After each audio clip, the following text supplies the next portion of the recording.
أما بعد فأعوذ بالله من الشيطان الرجيم بسم الله الرحمن الرحيم جاء الحق وزهق الباطل إن الباطل كان زهوقا رب اشرح لي صدري ويسر لي أمري واحلل عقدة من لساني يفقهوا قولي صدق الله مولانا العلي العظيم وصدق رسوله النبي الكريم ونحن على ذلك لمن الشاهدين والشاكرين والحمد لله رب العالمين۔ استاذ الاساتذہ حضرت علامہ مولانا قاری محمد محبوب حسین صاحب حفظہ اللہ تعالی، آپ کے نیک بخت صاحبزادے، میرے انتہائی محترم عالی قدر حضرت علامہ محمد طاہر سلطان صاحب حفظہ اللہ تعالی، یہاں تشریف فرما جملہ برادران اسلام، حاضرین محفل، یاران طریقت، معزز ناظرین، آپ سب کا خیر خواہ، آپ سب کی بھلائی چاہنے والا، آپ سب کی خدمت میں سلام محبت پیش کرتا ہے۔ ہماری آج کی گفتگو کا جو موضوع ہے، آج 20 رمضان المبارک ہے، اور یہ تاریخ عالم اسلام کی تاریخ میں وہ منفرد اور بلند مقام رکھتی ہے کہ جس دن فتح مکہ نصیب ہوئی۔ یہ فتح مکہ وہ فتح ہے کہ جس دن کفار اسلام کا سر نگو ہوا اور عالم اسلام کو جو ہے سربلندی نصیب ہوئی۔ چونکہ یہ مارکہ بہت بڑا ہے، ہمارے پاس وقت بہت کم ہوتا ہے، میں صرف 2-3 چیزیں اور اجمالاً آپ کے سامنے عرض کر کے اپنی بات ختم کروں گا۔ فتح مکہ کا پس منظر میں آپ کے سامنے رکھوں تو فتح مکہ 8 ہجری کو 20 رمضان المبارک کو واقع ہوا، اور اس سے ٹھیک 2 سال پہلے 6 ہجری میں صلح حدیبیہ کا واقعہ ہوتا ہے۔ آقا کریم 2 روایت ہیں، ایک میں 1400 ایک میں 1500 صحابہ کے ساتھ عمرے کی نیت سے مکہ روانہ ہوئے۔ پھر طویل واقعہ ہے، وہاں پر صلح ہوتی ہے، اس کی شرائط لکھی جاتی ہیں، ان شرائط کی بھی کافی ساری تفسیر ہے، لیکن اس میں ایک شرط جو تھی نا، جو جس کی وجہ سے یہ مکہ کا جو ہے وہ غزوہ مکہ جو ہوا ہمارے وجود میں آیا، وہ یہ تھی کہ اس ایک شک میں یہ طے پایا تھا کہ آج کے بعد ہماری صلح کے بعد، یعنی کفار مسلمانوں کی صلح کے بعد، جو قبیلہ جس کے ساتھ اتحاد کرنا چاہے، جس کا حلیف بننا چاہے، اس کو اجازت ہوگی۔ تو اس وقت جو قبائل وہاں موجود تھے مکہ میں، ان میں ایک بنو بکر قبیلہ، اس نے اپنا اتحاد قریش کے ساتھ یعنی کفار کے ساتھ کیا، اور بنو خزاع ایک قبیلہ ہے، انہوں نے نبی پاک جان دو عالم صلی اللہ علیہ وسلم کے ساتھ اتحاد فرمایا۔ اور اس کی بھی ایک بڑی وجہ ہے کہ بنو خزاع کے جو اجداد تھے، ان کے نبی پاک جان دو عالم صلی اللہ علیہ وآلہ وسلم کے دادا جان حضرت ابو مطلب کے ساتھ جو ہے وہ اس وقت کے دور کے ساتھ بھی اتحاد چل رہا تھا۔ تو ان کے پیش نظر یہی باتیں تھیں، تو انہوں نے سرکار کا دامن پکڑا۔ کہتے ہیں یہ معاملہ چلتا رہا، پھر ایک وقت آیا کہ بنو بکر نے اہل مکہ یعنی قریش کے ساتھ مل کر بنو خزاع پر شبخون مارا۔ رات کے ایک پیر میں ایک مقام پر وہ موجود تھے اور انہیں گھیر لیا، اور وہ اپنا بچاؤ کرتے کرتے حالانکہ مکہ کے اندر آ گئے، لیکن وہاں بھی انہوں نے قتال کیا، اور ان کے کافی سارے لوگ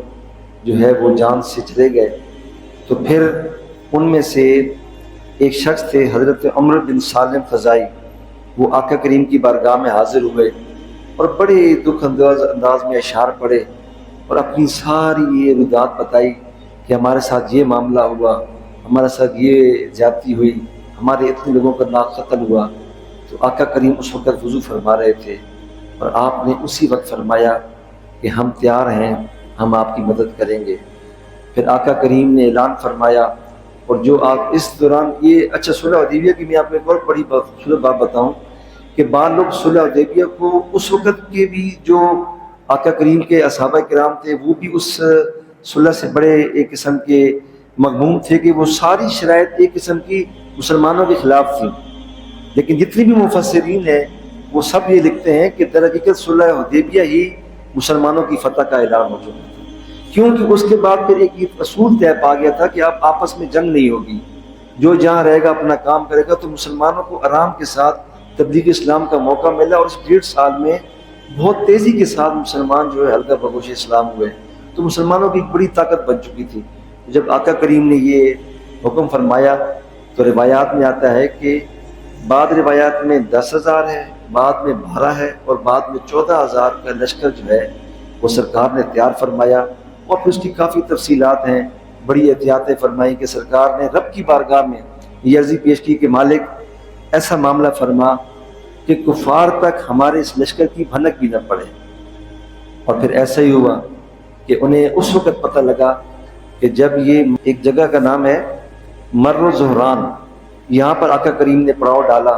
اور پھر وہاں آپ نے جنگ کی حکمت عملی یہ طے فرمائی کہ عموماً تو لشکر اکٹھا ہوتا ہے، آقا کریم نے ہر ایک قبیلے کو، بلکہ اس میں بھی ہر ایک گروہ کو کہا کہ آپ الگ الگ اپنا خیمہ لگاؤ، تاکہ ایک بڑی جو ہے وہ طویل قسم کی جو آپ کی فوج نظر آئے، اور ہر ایک کو یہ حکم دیا کہ وہ اپنے خیمے کے سامنے آگ لگائے، اپنا کھانا الگ پکائے۔ اب آپ خود تصور کریں کہ اگر 10,000 کا لشکر ہو، اور اگر ہم 50 پر بھی ایک گروہ رکھیں تو کتنے خیمے بنیں گے اور کتنے آگ کے الاؤ جلیں گے، تو آپ اس کی اندھیرے میں ہیبت کا اندازہ لگائیں۔ تو یہ وہ منظر تھا کہ جسے دیکھ کر قریش کے جو ہے نا وہ حوصلے پست ہو گئے، اور اس وقت جو اسلام نہیں لے کے آئے ہوئے تھے ابو سفیان، وہ آئے دیکھنے کے لیے، تو وہ دیکھ کے حیران ہو گئے۔ اور اس وقت نبی پاک جان صلی اللہ علیہ وسلم کے چچا حضرت عباس نے کہا کہ اب تو اسلام قبول کر لو، اب تو دین رحمت کا دامن تھام لو، اور اب تمہارا کوئی بچنے کا راستہ نہیں ہے۔ تو کہتے ہیں کہ جب وہ ان سے یہ باتیں کر رہے تھے تو حضرت فاروق نے دیکھ لیا، تو وہ جلدی کے ساتھ آئے اور کہا کہ آج تم نہیں بچ سکتے۔ تو حضرت عباس جو ہے اپنے اس وقت روایات میں تھے خچر میں بٹھا کے بھاگتے ہوئے سرکار کے پاس لے گئے، اور کہا کہ جی میں سفیان کو لے کے آ گیا ہوں، اور میں نے اسے پناہ دے دی ہے، آپ بھی اسے پناہ دیں۔ تو سرکار ابن فاروق بھی تشریف لے آئے، تو کہا کہ یا رسول اللہ آج تو کوئی معاہدہ نہیں ہے، آج تو میں اس کا سر قلم کروں گا، اس نے بڑی دشمنیاں کی ہیں ہمارے ساتھ، اس نے ہمارے ساتھ بڑی زیادتیاں کی ہیں، لیکن وہ تو بڑے کریم ہیں۔ میری آج کی گفتگو میں بھی جو فتح مکہ کے حوالے سے جو میں چیز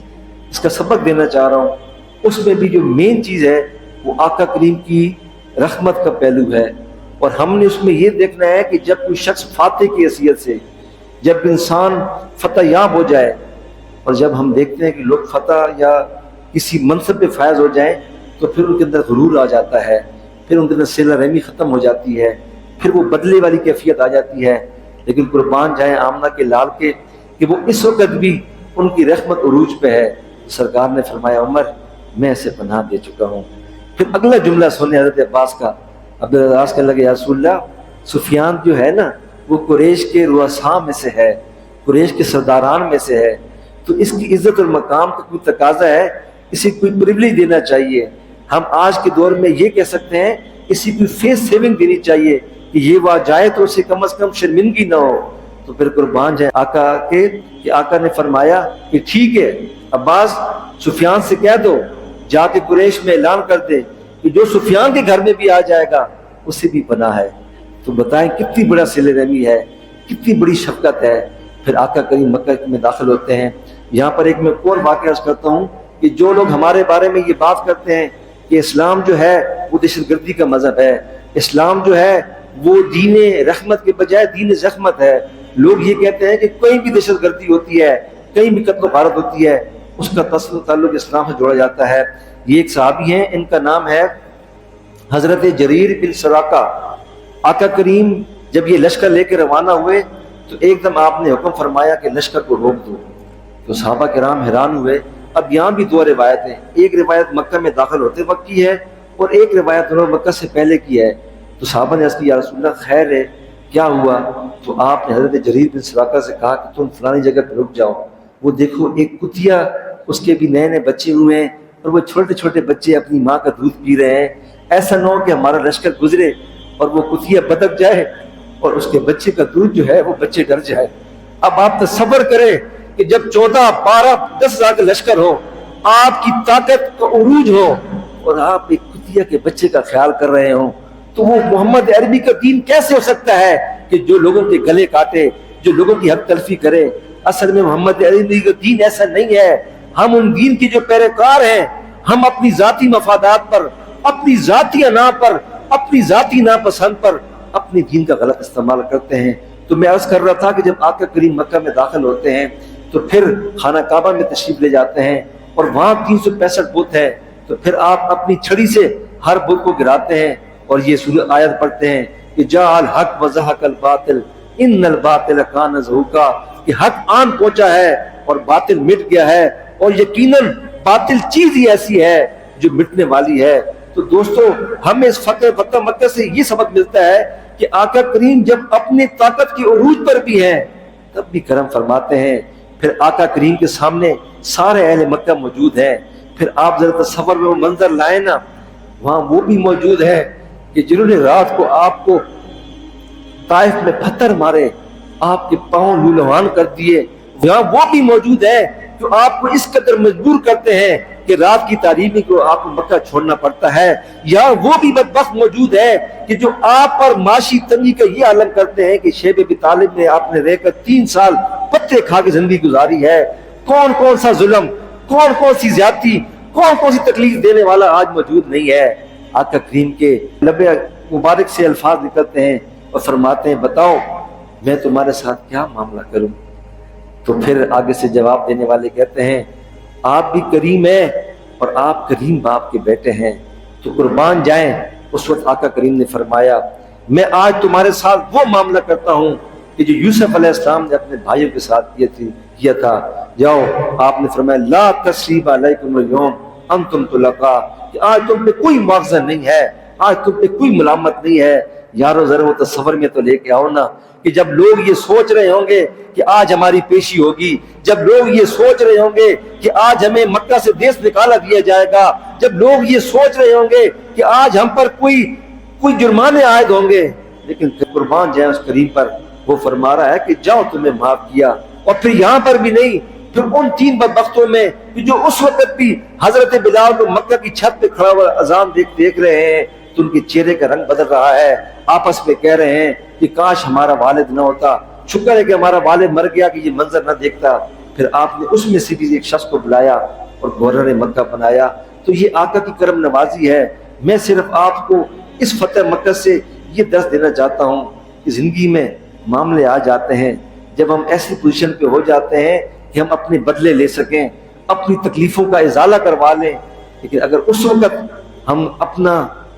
جو صبر کا پیمانہ لبریز ہونے سے بچا لیں اور اپنے غصے پہ کنٹرول کر لیں تو پھر امن پھیلتا ہے، پھر محبت پھیلتی ہے. یہ اسلام ایسی پھیلا ہے. اس پورے فتح مکہ میں صرف 2 مسلمان شہید ہوتے ہیں اور غالباً 14 کفار شہید ہوتے ہیں. اب آپ تصور کریں کہ اتنی بڑی جنگ کو سرکار کریم نے اس طرح جو ہے وہ سے حکمت عملی سے، فراست سے فتح یاب ہوئے. تو میں آپ کی خدمت میں یہی عرض کر رہا تھا کہ ہمیں آقا کریم کی سیرت سے جو سبق لینا ہے